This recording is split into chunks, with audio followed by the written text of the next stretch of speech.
DPR RI menargetkan program pengampunan pajak atau tax amnesty jilid 3 dapat dimulai pada 2025 setelah revisi Undang-Undang Nomor 11 Tahun 2016 masuk prolegnas prioritas. Ketua Komisi 11 DPR RI, Misbakun, mengatakan kebijakan ini dirancang untuk memberikan kesempatan bagi wajib pajak menyelesaikan kewajibannya dan membawa aset yang disimpan di luar negeri kembali ke Indonesia. Program ini diharapkan membersihkan administrasi pajak serta memperkuat penerimaan negara. Substansi kebijakan akan dirumuskan lebih lanjut bersama dengan pemerintah. Mencakup sektor yang menjadi fokus kebijakan tax amnesty.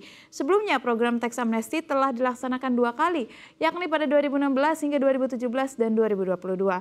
Kedua program tersebut bertujuan meningkatkan kepatuhan pajak dan mendukung pembangunan ekonomi nasional.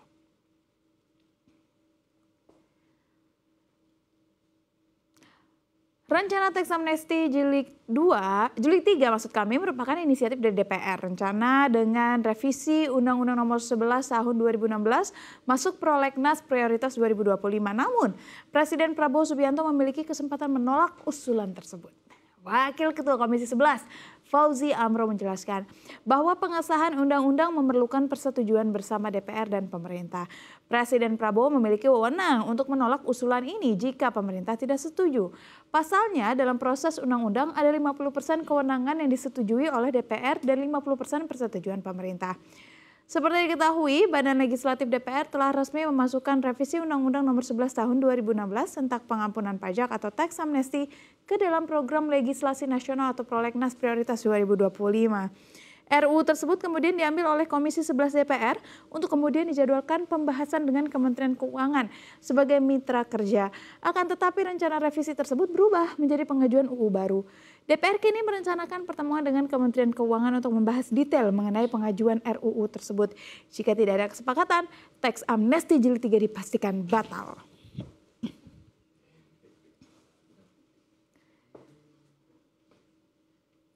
Tapi sebelum saya bahas lebih jauh tentang teks amnesti jilid 3 ya Mas Gong dan juga Mas Michael. Sebenarnya kan kalau kita lihat belum lama pengemplang pajak ini udah diampuni. Teks amnesti ini kan tentang pengampunan pajak. Betul. Kenapa 2025 diampuni lagi nih? Apa sih konsepnya saya nggak ngerti. Walaupun ini sebenarnya belum berlaku ya. Masih menunggu persetujuan dari Presiden Republik Indonesia yang sebenarnya bisa membatalkan sewaktu-waktu ataupun tidak setuju nantinya. Mas Michael dulu. Iya, ini kali ketiga berarti ya dalam 10 tahun terakhir. Kalau that's why jilid 3. Jilid 3 namanya gitu. Dan memang kita cukup kaget gitu.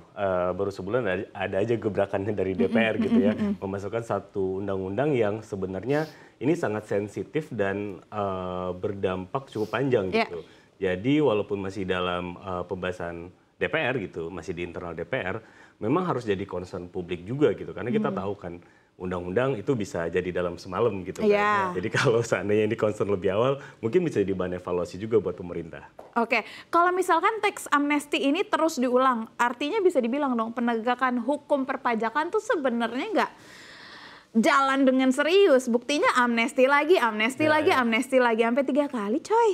Ya, jadi kalau saya lihat ini justru menimpali apa yang sampaikan Michael, bahwa ini sebenarnya lagi tes ombak aja sebenarnya. Tes ombak ke siapa? Siapa targetnya? Ini kan banyak pasti namanya kalau teks amnesti itu setiap bergulir selalu memicu polemik kan dari sisi pengusaha maupun masyarakat. Nah ini mungkin DPR maupun nanti pemerintah juga lagi tes dulu nih kira-kira responnya seperti apa.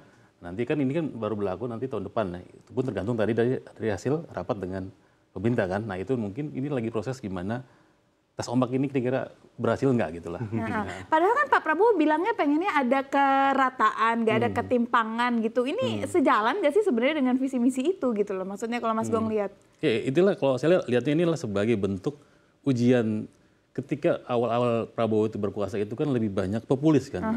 Sekarang kan udah mulai dihadapkan dengan kondisi realita yang nyata bahwa inilah pemerintah mulai berhadapan dengan masalah anggaran yang tahun depan itu bakal lebih berat kan. Makanya mungkin ini bagian dari tes ombak untuk supaya tahun depan seperti apa berjalan gitu loh. Oke, jadi sudah mulai nggak bisa lagi nih terlalu populis gitu. Betul. Oke, sudah mulai pelan-pelan kepopulisannya berhilang gitu ya.